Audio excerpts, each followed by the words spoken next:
Hi, everyone, and welcome to another episode of Distress with Dr. E. And I'm really, really excited about today's one because we have someone amazing as the guest for the podcast today, and that is Esther. Esther, you're going to tell me everything about you. You're going to tell the audience, in fact, about you, okay? And we're going to have an awesome, awesome topic today, which is stress relieving tips for the overwhelmed working mom. So this topic is also dear to me because I think I need it as well, even though I'm a stress management coach. So Esther is an expert in this field. I've seen her teach a lot on her social media. She was also part of the Stress Management Summit last year, and you can imagine the wealth of knowledge she has in addition to the group she has. In fact, let me stop there because let her do the introduction herself. All right. Thank you, Esther. So happy to have you here. Just tell All us right. about yourself. Thank you, Dr. Izine. It's been amazing. Meeting you was one of my blessings of 2023. And I appreciate the gift of you. You have impacted me so much with that Olive Tribe group. It was brief, but it was really impactful. Thank you so much. So, like you said, my name is Esther Ogbaji. I am a young woman, a mother of four amazing kings. I'm also a working mother, presently working with the government of Nigeria and one of the hospitals. I am a mental health nurse with a very strong passion for stress management, especially as it affects mothers who are working. This is because I have seen firsthand, I have experienced what stress can do to a mother, especially stress that is not managed. A lot of women, mothers go into marriage, get children without having necessary skills that would equip them to navigate motherhood with less stress. And so you see us struggling real mothers to be good mothers, to be mothers who thrive. And that's where I come in. I have experienced some negative effects and impacts of stress. And so I decided to reach out to mothers. I decided to impact them with knowledge, teach them skills that will help them be the best version of themselves. There's this you that have been longing to come out. And because we are not skilled, because we don't have the knowledge, we keep suppressing that person down. And so that's what I do, help mothers, teach them how to be better versions of themselves through stress management. Aside from being a mental health nurse, I am a stress management coach, and I have come to understand the relationship between stress and mental health. A lot of mothers want to be mentally healthy. A lot of workers want to be mentally healthy. And I have come to know that when you manage your stress well, it's going to be a walk in the park for you to maintain your mental health. So that is what I do in a nutshell. And I'll be really, really, I'm excited as it is to talk about overwhelm because it's a topic that it goes pari passu with mothers. You rarely see a mom who is not overwhelmed. How much more a working mother?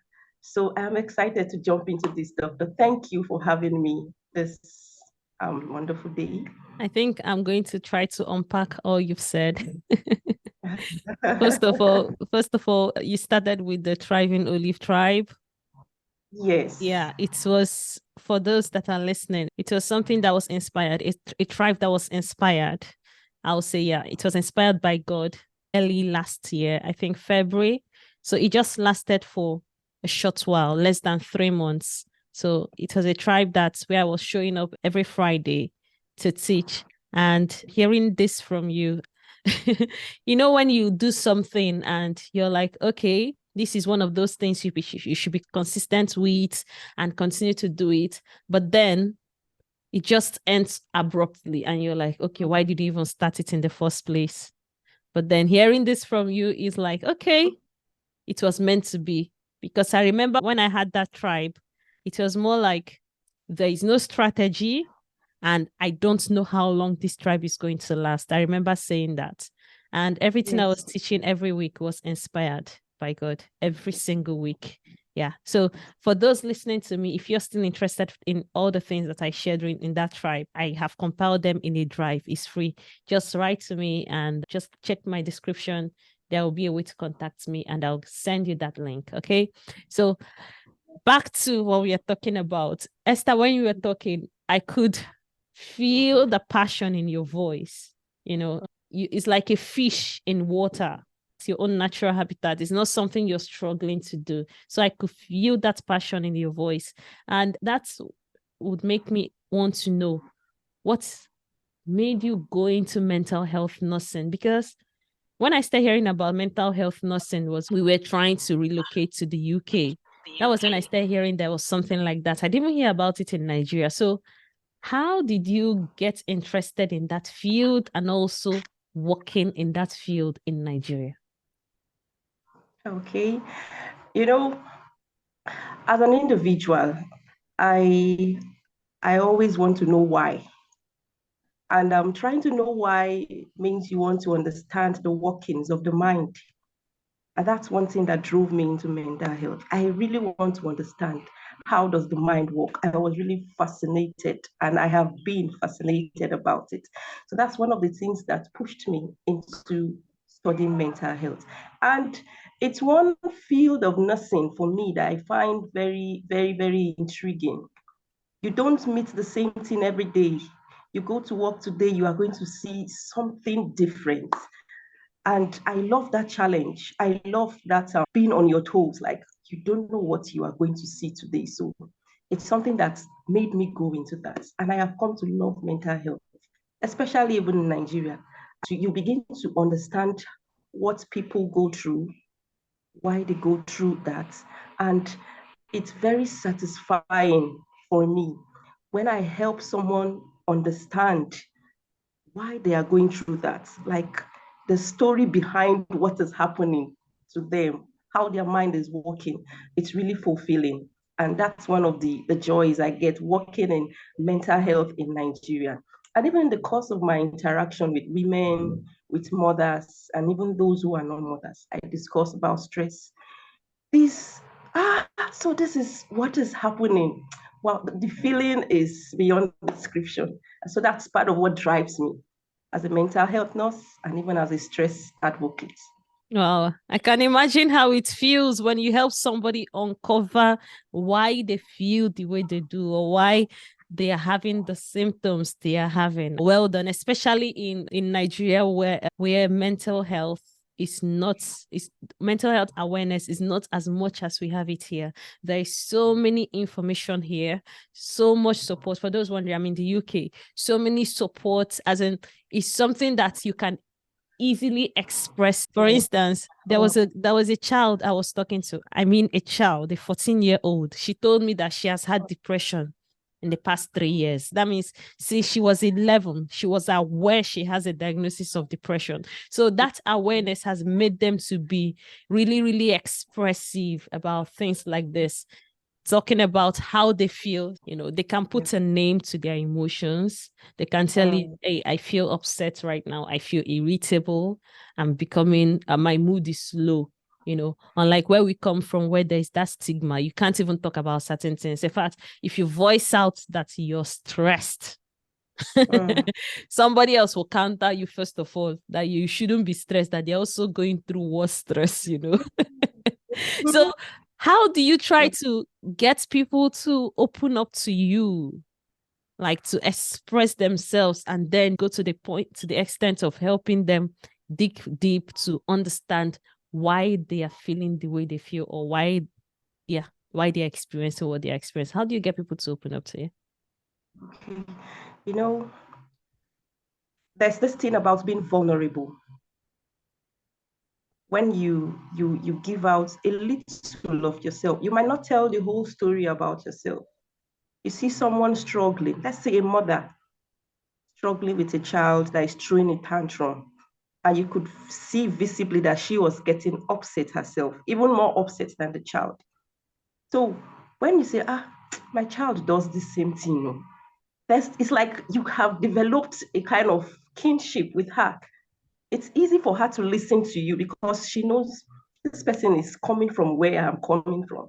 She knows this person has gone through what I am experiencing. So when people see that you have you have a knowledge and then maybe an experience of what they have been going through, they tend to listen to you. And if they sense this authenticity from you, it's easy for them to like tell you this is what has been happening. They might just volunteer a little information and see what you will do with that. See how you will handle that little they give to you. And that's the way we build trust. There must be a relationship, like a bridge we need to build to bridge that gap. And once I discover that, I am able to make a connection with such individuals and then build a stronger relationship. Wow. Wow. That's quite a great interpersonal skill there. And to be honest, it can be really tempting. Like you said, you just share little information and then they are able to open up to you because they see that, okay, I can trust this person. They kind of understand what I'm going through. So I can open up more to them. But then there may be this temptation to even take over the conversation and start gisting about your own self and then forgetting what the other person came with. So it's quite a Exactly. skill. Yes, Wow, exactly. awesome. Awesome. Okay, let me now come down to the topic for today. And that Okay. is, you are a mental health nurse. You also Yes. have your ministry or business where you help overwhelmed working moms. And at the Yes. same time, you have your own family. Yes. So for someone that is in this situation, a Mm. working mom, and also probably you have another business or ministry or something else that you're interested in, what tips can someone use to manage the overwhelm of trying to handle all of these? And this is in addition to someone that is probably someone's child, someone's friend. So there are still more responsibilities for you to handle, and you're just one person. Just like we're recording this session, and my kids have come in looking for my attention, you know. So, Yeah. how can someone stay sane amidst these various responsibilities? What tips do you recommend? All right. Thank you, Doctor. You know, I have been privileged to attend one of your webinars about break up with stress. I don't know if you can remember Yes, yeah, I remember. Yes, I where you give remember. Hey, you said something very profound that I have been running with. And what you said is that stress management is a lifestyle. You Yes. said that, and I held on to that. I have been telling people about that. Stress management is a lifestyle. Now, to avoid overwhelm, to handle overwhelm is going to be a lifestyle thing. It's not something that you will just do in the moment and you go back to status quo tomorrow and wait until next week when you feel overwhelmed again. You decide to bring out, go to that drawer where you stuffed those ideas and those tips and bring them out and look for the ones you use immediately. I see it as this daily incremental transformation. It's something you do daily that over time you begin to reap the benefits. I always tell people there are 4 principles you could live by to help you deal with overwhelm. Now, even with our best practices, with all our good intention, once in a while we may get overwhelmed.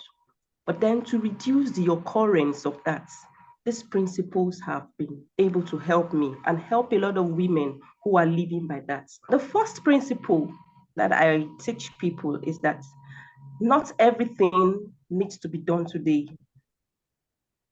Put that at the back of your head. Not everything needs to be done today. In all the responsibilities, the roles, all the areas of your life where you think you have task to do today, not all of it have to be done today. And that's where prioritization comes in. That's where time management comes in. Now, the second principle I tell people is not everything needs to be done perfectly. One of the reasons people become overwhelmed is some have this sense of perfectionism. Things must be done in a certain way. They want to recreate a certain experience, a certain event that they saw somewhere, and they get themselves overwhelmed. Maybe they don't even have enough skill, they don't have resources to get to that point, that 100%. They get overwhelmed trying to do that. So not everything needs to be done perfectly. You don't need to iron all the napkins and fold them in a certain way. The third thing I tell people is not everything needs to be done by you. There is only one you, just one you. So you want to be the mommy, you want to be the housewife, you want to be the wife of your husband. You still have a ministry, you still have a job to do, you have a business, your personal development is there. Not everything has to be done by you. You can delegate, you can ask for help. It's still okay. So the last one is not everything needs to be done at all. There are some things that are not necessary. When you look at it, you might just be trying to be like the Jones. You want to be like the obese. You want to be like the Musas. You're trying to compare yourself or maybe trying to meet up with societal expectations. So not everything needs to be done at all. These four principles have helped mothers, even those that are not moms. It has helped them to live by these principles. So you wake up every day, you look at that your to-do list, and at the back of your mind, you tell yourself, not everything needs to be done today. So you reduce this pressure on yourself. You tell yourself, not everything needs to be done by me. Then you begin to prioritize. Which one is important, but it's not urgent? I can give it to somebody to do it. I can supervise. I can delegate responsibilities to my children, to those in the house. My husband can take this part of the work. And so I still have some time to take care of myself. So these four principles are handy tips, go-to principles that you could live by, and then incorporate other specific strategies based on your specific, your unique circumstance that will now help you deal with those overwhelm. I don't know if I've made any sense at all. Wow. This is over sense, if there is anything like that. I've actually noted it down, the four principles. Wow, this is new. And it makes it easier in the sense that if you can just remember these principles and then you get overwhelmed, you're able to categorize which one do I really need to deal with right now so that it can help me reduce the overwhelm I'm feeling. For instance, my sister-in-law wrote to me that she's overwhelmed, okay, with working, taking care of the kids because her husband is not at home at the moment. So taking care of the kids, and then their house help has left. So it's just her and three little children that are still totally dependent on her, in addition to the job. So when she gave me this information, I've just been thinking, what should I do? Okay. One of the things is to speak to someone to see if there is a way we can get someone that can help with domestic help. But at the same time, how can she cope in the meantime? Okay. I know that first of all, I have to speak to her to ask her, like, what are the areas you need help with, But then the question I just want to ask now is for people like in her situation that used to have help, like one of the principles is not everything has to be done by me. So how can somebody like that start adjusting to reduce overwhelm in such a situation? Okay. You mentioned that she's working. Is it possible to reduce the hours she work so she can still sneak out a little time? Would that be an option? That's a possible Maybe option. look at the timing she works. So it reduces the time, or maybe reduce her workload. I'm also part of a parenting school, a parenting academy. And they always advise that begin to groom your children to take responsibilities from when they are little, age appropriate responsibilities. Now, at whatever age the child is, you could still delegate some kind of responsibility to that child. It might not be done perfectly. We are going somewhere again. It might not be done perfectly, but then it gets your mind off that. Someone is handling this. I could just supervise that.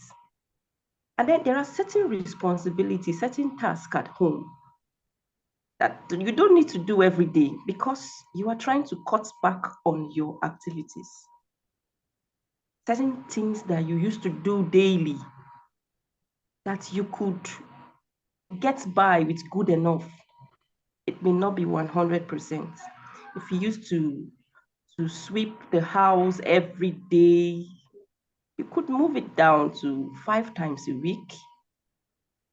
We're just looking for pockets of time that we can steal and make use of it, even for self-care for ourselves. Self-care is really important. She should not compromise on her self-care for anything, because compromising on self-care is going to make it even a lot worse. So I think she could look at how to manage her time, her energy, her work. If she can reduce the time, then delegate responsibilities. And like she has reached out to you, there could still be some other support network that she could still reach out to. Maybe people closer to her. Can I just drop off my kids for 30 minutes with you? Let me just get my head down.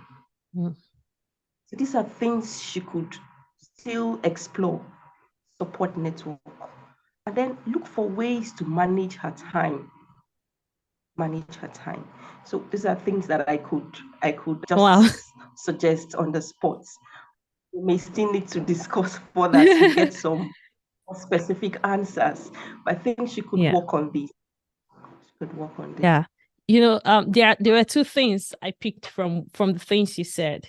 The first one is age appropriate chores for the kids. That strategy is really, really helpful. Let me use myself as an instance. See, when it comes to manual labor, okay, Yeah. when it comes to doing things with my hands, I don't really like them, but I Okay. have to do them because they are necessary. For instance, I'm not great with washing clothes. And it's not that I don't wash, but I do them because I have to stay clean, not because I love it. It got to the point that when I was getting married and my parents asked me, what do I want for them to get me? I told them, no matter what you're buying, make sure there is washing machine. Machine. Please. No matter what you're buying, as in number one thing on that list is washing machine. Yes, now. These are people that have not used washing machine in their lives. And thankfully, they got it for me. Thankfully, I'm really grateful to them. They got it for me. So when it comes to things like that, I beg, I don't want that stress. When it comes to things that has to do with mental activities, okay, call me. I'm really Yeah. quick to do stuff. So with that thought, I've started grooming my child. She's 4, to do things Yeah. herself. Okay. She can make her tea herself. Wow. She can dress herself very well. She can clean her room better than me. I realize that she tries to be independent. So I try to even help her to be more independent in teaching her the skills that are helpful, which is also helping me in some way. Yes. So what you said is really key. There are age appropriate chores children can do, like the one that is want to help me load the washing machine with clothes. Okay, do it. All I need to do is to supervise you, so it will get to a point where I don't even need to supervise you because you've learned the skill, so you can do it yourself. So Exactly. You can use it's that really, time for something else. yes, yes, it's really, really helpful. And then the second thing I picked was when you talked about support network, having a support network where sometimes you can just reach out to someone or a neighbor. Let me just drop these kids, even if it's 30 minutes, 1 hour, and just take care of myself. Sometimes we don't think about these things. We just want to do everything ourselves. We want to be there for them all the time, 100% all the time. And then we get ourselves overwhelmed. And then the kids start wondering why mommy is always irritable, why mommy is always shouting, why mommy is always yelling at them at every slightest thing. This is it. You're overwhelmed. You can't function at your 100%. But these little breaks that you can give yourself can help you be that awesome mom you want to be. Exactly. You get. Exactly. So thank you so much. You raised really, really valuable points that will be helpful, not just to my sister-in-law, but to other overwhelmed moms. So the last thing I just want to ask is, how do you manage to stay so calm? Like I have to ask this question. Even the way you talk it's like when you have a cold drink on a very sunny day. It's so calming, so soothing. That's the way you talk. So how do you even manage to stay calm for someone that has a busy life? You have kids. I do have kids. How many kids have you got? Sorry. 4 kids. Okay. Now you get what I'm talking about. You have 4 children, you have your job, you have your stress management coaching that you do, and you're always showing up consistently on social media, sharing valuable posts. So, how do you manage to stay calm and relaxed and stay sane? Even for those that are listening to me, you can agree with me, even from the sound of her voice, that she's all these things I just mentioned. So, how do you manage to do that? One thing, try to be mindful. I try to live mindfully. I try to be present in the moment. When I walk, I walk. When I play. And I am also someone who loves music. That's something that helps me distress. And I'm never far away from a good music. So it tends to keep me calm. It tends to keep me grounded. So these are like the two very major things I do for myself: mindfulness and then my coping mechanism. That's good music. So it has helped me. So I advise people to look for what keeps them sane, what helps you stay refreshed, and above all, practice mindfulness. There's one narrative we were sold to as women that has not helped us, and that's this thing of multitasking. It has not helped us at all. Because if I am multitasking, I am neither here nor there. Something happened not too long ago that made me strengthen my resolve not to multitask. I came back from work one of these very tiring days, and I still had my evening activities to do. My son wanted my attention. So I was just giving him this half-hearted, okay, all right. And I was busy doing my cooking in the kitchen. Suddenly, he asked something, and I honestly was not listening. And then I said, hmm? He said, Mommy, you're not hearing. Never mind. Oh, the never mind cuts me to the bone, as in I felt it. I had to stop what I was doing. I followed him, apologized, and then gave him my full attention. So if we want to get memories that we'll treasure tomorrow, it's when we are present in the moment. The way I am discussing with you, tomorrow I'm going to think back on this and smile because I'm enjoying this moment.